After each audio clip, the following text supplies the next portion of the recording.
Hello everybody. Hope up to unit 4 your all concepts are clear and you have studied well. So today we have to start unit number 5, that is signal generators and analyzers. Okay. So previously we have seen oscilloscope, and we know that oscilloscope can be used for displaying the different waveforms from your circuits, and you can analyze that circuits waveforms. You will do some calculations and you will check the output, that is you are getting a proper output or not. Okay, but sometimes if you take any different circuits, electronic circuits, suppose you have developed any electronic circuit and before using for any application you want to test that circuit. So at that time applying only DC signal is not sufficient. So at that time you have to apply different types of continuous waves like sine waves, square waves, different pulses, okay, or a triangular wave we can say, and you are generally applying these signals and testing the circuit's output. So that test signal must be there, or the standard test signal must be there, and we must know the signal's frequency, signal's amplitude that we are going to apply as a test. Okay, so therefore there is a need to generate these signals with the help of some equipments, and such equipment can be called as a signal generators. Okay, what do you mean by signal analyzers? That we will see after completion of this point, that is a signal generators. Okay, so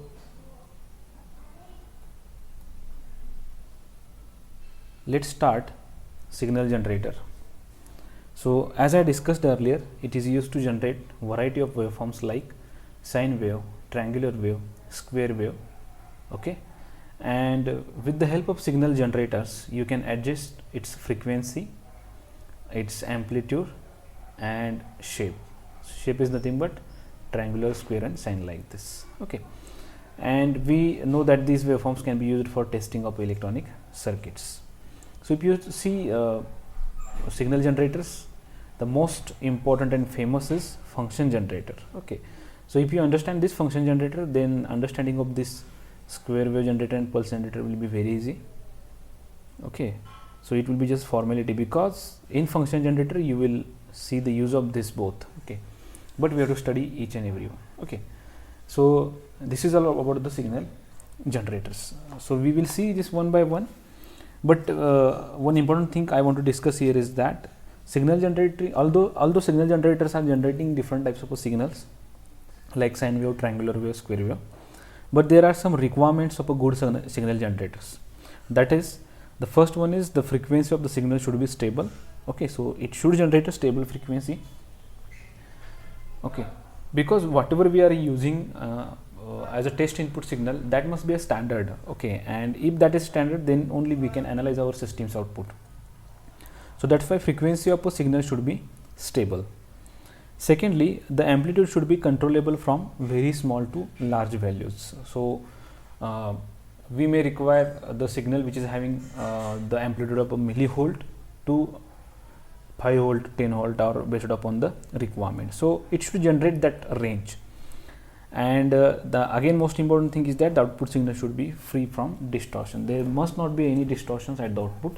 Means what? It must give a standard test signal which is having stable frequency and adjustable range, and it should be distortion free.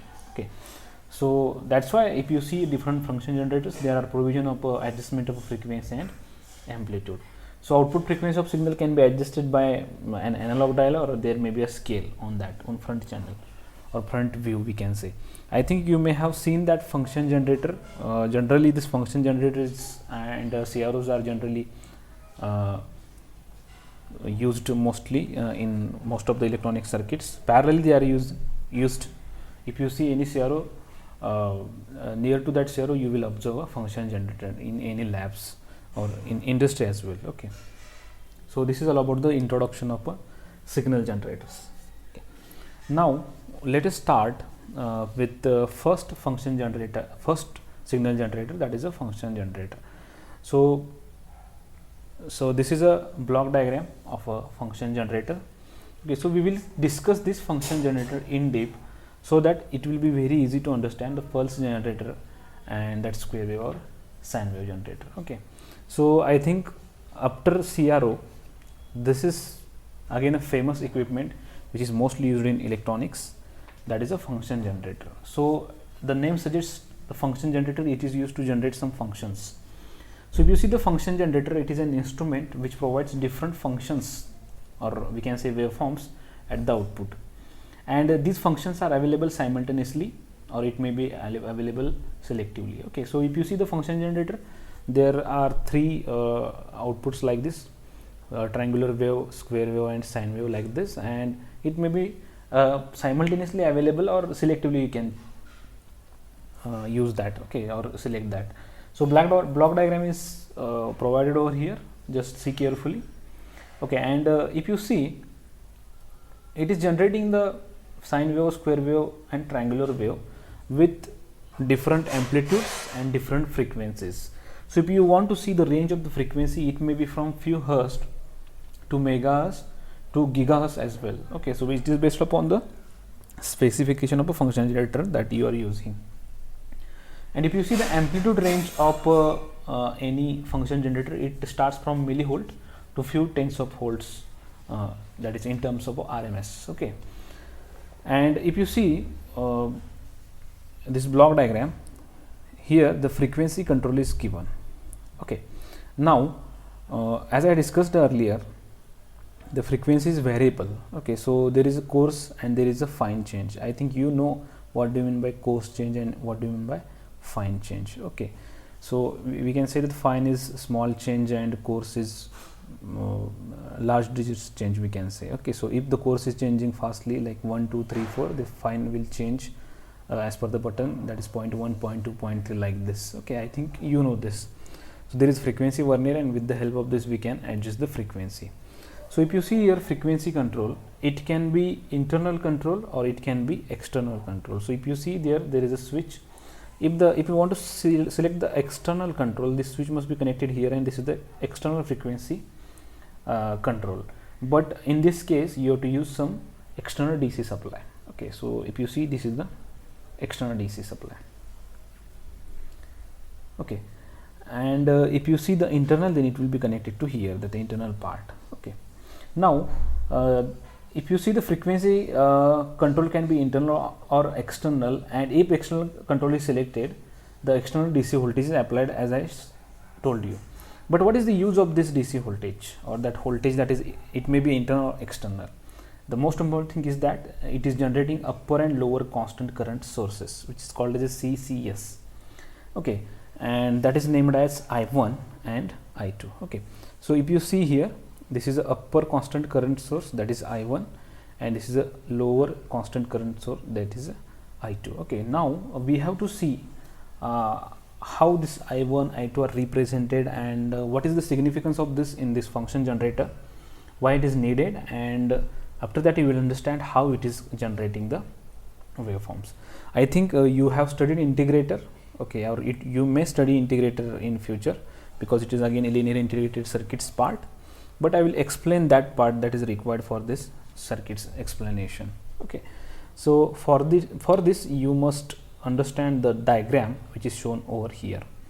So if you see, this is a forward current DC and this is the reverse current DC.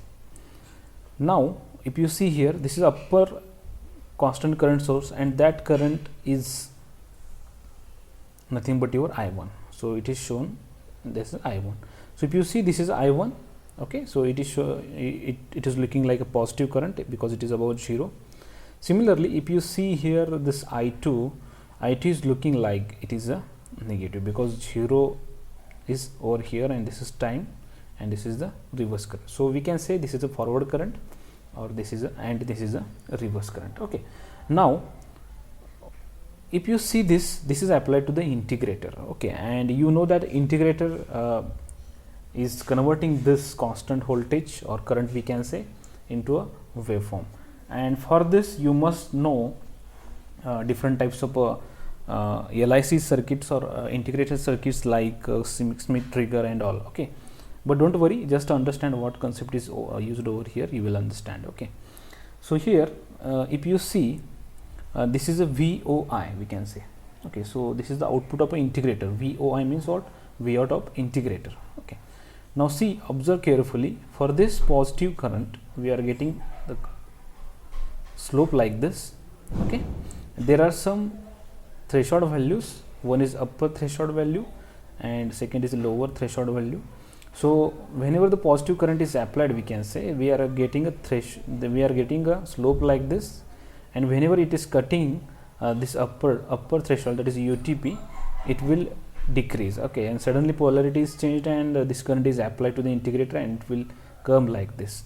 After that, what will happen is that if this negative slope crosses this lower threshold as LTP, suddenly this polarity will change and it will be converted into incremental graph or incremental slope, we can say.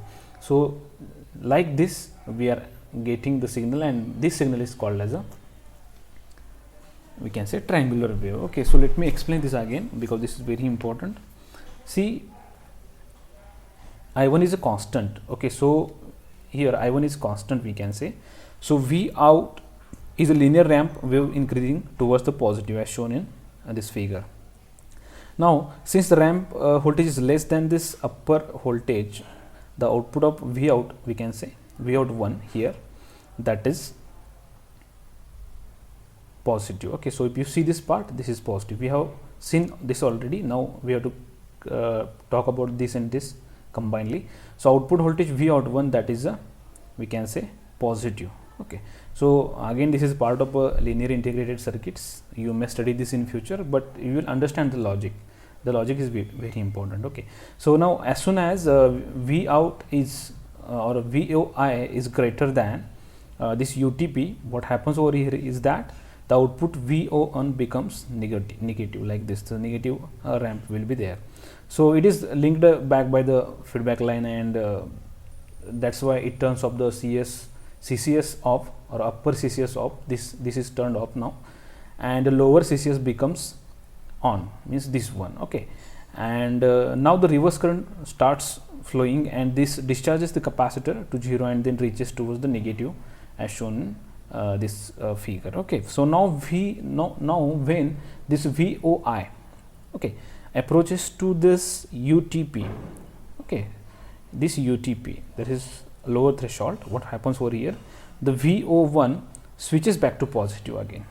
Okay, and this turns further upper CCS on and turns off lower CCS off. Okay, so alternately this turns on, this turns off, and when this there, we are getting this increasing slope. When this is there, we are getting a decreasing slope, and this continuously this process is happening to get a continuous wave. Okay, and whenever this voltage is we can say VOI is up to this one, we are getting this positive voltage, and when we are getting this negative slope, for this negative slope we are getting this negative voltage. And in electronics we are calling this as a triangular wave, and this is as a square wave. Okay, so with the help of this explanation, this how two waves are generated by the function generator is now over. Okay, so you can you can see over here, this is the integrator, then this is the comparator. Okay, so whatever the output that is given by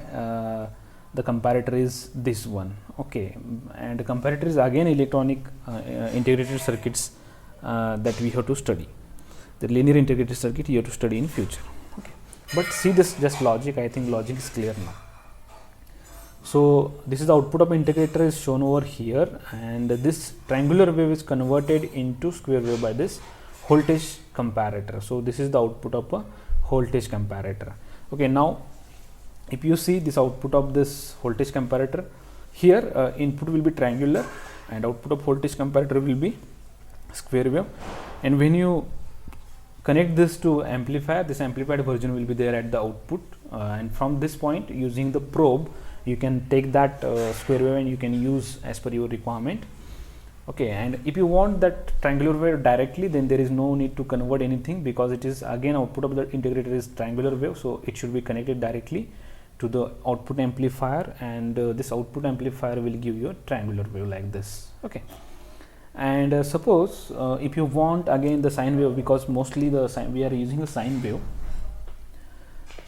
Sine shaping networks, maybe like a resistor and diode should be connected to convert this triangular wave into sine wave, and again the same output amplifier must be connected. Okay, and parallelly this is connected to the display, which is giving you a numerical value of the voltage or a frequency that you are going to adjust. So frequency control is used with the help of this one, or these buttons. And another thing is that if you want to adjust amplitude, then you can adjust with the help of here. Okay, so just search on internet, see the front panel of function generator, you will get all these buttons on that, and there may be a display like this. Okay, so this is 7 segment display, so it will be like this. Okay, and there is again offset adjust as well, so that is again used. And this is the feedback which is used for continuous switching from the sources, upper constant current source, upper CCS to lower CCS. Okay, so this is all about this. And there is another button that is used for duty cycle or a symmetry adjust. So this duty cycle is nothing but, I think you have studied the duty cycle. Duty cycle is nothing but on period divided by total period. Okay, so here in this case duty cycle will be T on divided by T on plus T off, or T on divided by total T. If you want to calculate percent duty cycle, then it will be like this, T on divided by T into 100. Okay, so this will be like this. And if you we can say if you want the 50% duty cycle, then this on period must be equal to off period. Okay, so for that one care that you have to take is that I1 and I2 should be equal, then only you will get, equal means what, equal and opposite, then only you will get a square wave. If they are not equal, then you will get perfect square wave. But if they are not equal, then you will not get the perfect square wave. The duty cycle will be varied, and that will be varied with the help of this duty cycle symmetry adjust. So it is adjusting just this amplitude of this one. Okay, again I am repeating, if these two currents are, we can say, equal in amplitude and opposite, then only you will get a perfect square wave. And if you want to adjust this duty cycle, then means what, if you want to increase or decrease this T on with respect to this total T, then this should be changed. And so that's why this duty cycle symmetry adjust is given over here. Okay, I think up to this it is clear, and that's why I have taken this waveform to explain this, and I think it is crystal clear now.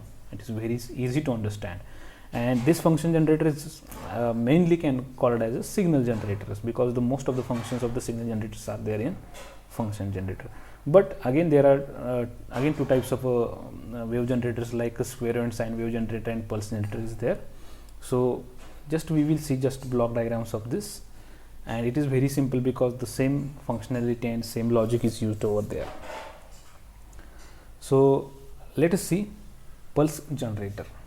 Okay, now if you see the pulse generator, this is the pulse generator circuits block diagram.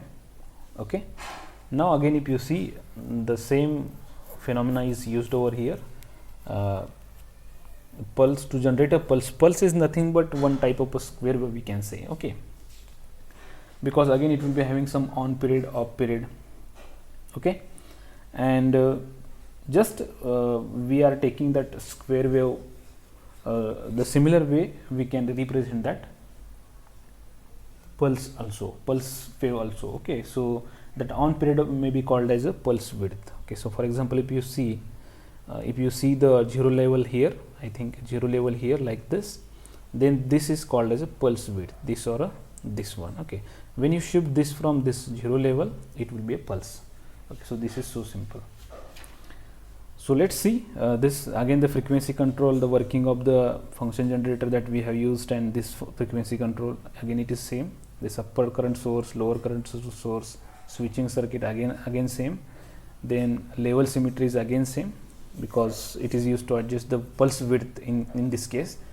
If you see that in case of a square wave it is a duty cycle, but here we can consider that as pulse width. Okay, so there is a Smith trigger synchronization circuit is there, and external synchronization pulse. Okay, so I think this is similar to this function generator, so that's why I'm not going to give much time to this.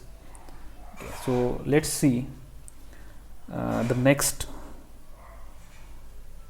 generator, that is a sine and a square wave generator. Okay, so suppose if you want only sine and square wave generator, typical generator, there is another option to you, that is you have to use the oscillator.